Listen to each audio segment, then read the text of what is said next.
Poppy SSC English second পেপারে এই বইটি থেকে সাফিক্স প্রিফিক্সের প্র্যাকটিস পড়া হচ্ছে। তো 123 নম্বরে বলছে green house effect is a serious dash problem. Is a serious, এখানে আছে গ্লোব, এটা হয়ে যাবে গ্লোবাল, অর্থাৎ এটা একটা বৈশ্বিক সমস্যা। It is a process by which thermal, এখানে আছে রেডিয়েট, রেডিয়েট থাকবে না, হবে হচ্ছে radiation. Thermal radiation from earth surface is absorbed by dash green house gases, by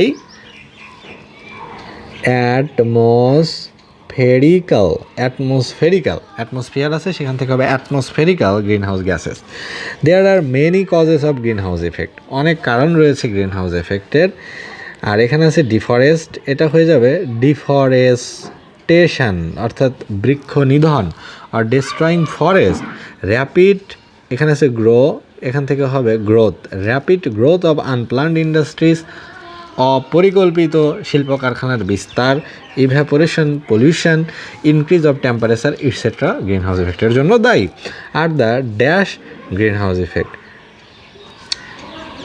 এখানে হবে কন্ট্রিবিউট, এখানে এটা হবে কন্ট্রিবিউটেরি,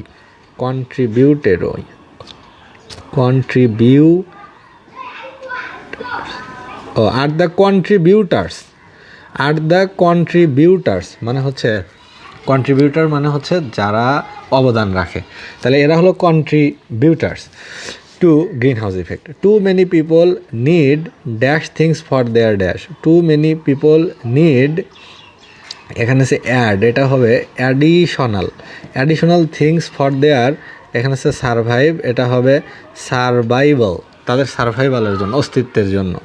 দে cut down trees to build their houses, furniture, boards etcetera. It brings